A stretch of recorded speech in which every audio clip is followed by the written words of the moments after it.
Nearly half of people in Britain are experiencing challenges to their mental health once a week or more, according to new research by Go Outdoors and the mental health charity Mind.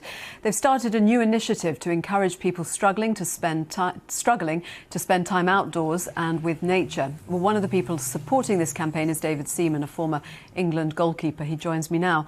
Welcome. Thank you very much for joining us. You have spoken openly about your struggles with mental health.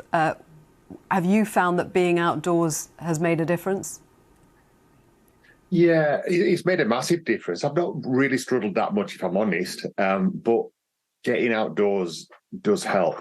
It does take your mind away from a lot of things, and it's going to that happy place, and mine's fishing, and through Fishing Republic, this is why we're involved in this Hats On for Mind campaign. And yeah, it's just finding that somewhere nice and somewhere where you enjoy yourself, and that's what we're saying. We just like go outdoors because there's a lot to see and a lot to do out there that's really very helpful for your mind.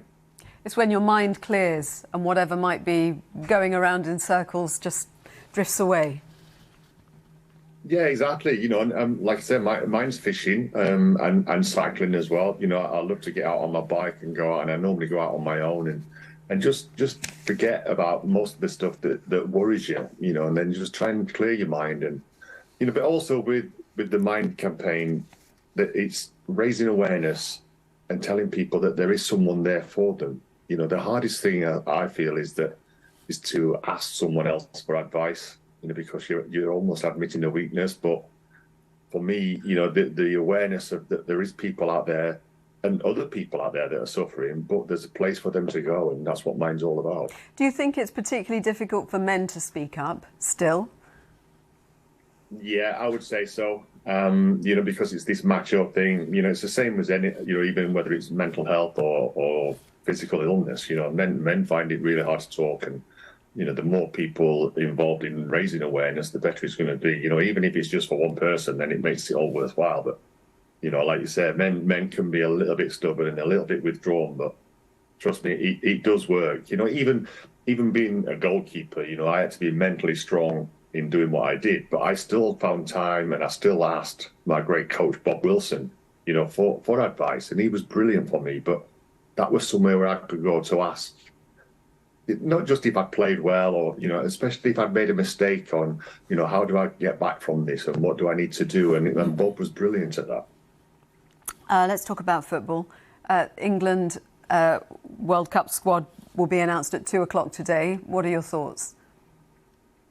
Well, I'm glad I'm not Gareth Southgate, if I'm honest, because I've actually written a list down and I've got about 32 players and he's got to get that down to 26, so it's really tough. But the overriding thing that I look at is the amount of quality that he's got to choose from, and that's really encouraging. There's a few players coming back from injury.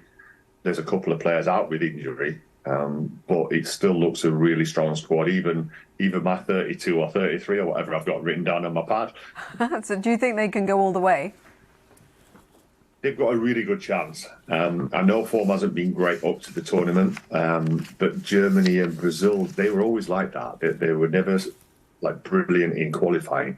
They always kept it for the tournament. And the experience that this was got, obviously we got to the semi-final in Russia in the World Cup, and we've just had a final in the Europeans. We've had the Lionesses show us how it's done. So it's all breeding confidence. And hopefully that's gonna put us in good stead for this tournament. And it's about turning up for the tournament and then playing well in that tournament. The pressure is massive. There's no doubt about it. It's a World Cup. It's a different World Cup because it's halfway through our season. So we haven't got that excuse of being really tired after a full Premiership term. So for me, everything's pointing to a really good World Cup for England. Well, let's hope. Thank you very much for joining us, David Seaman. Well, let's stay with that.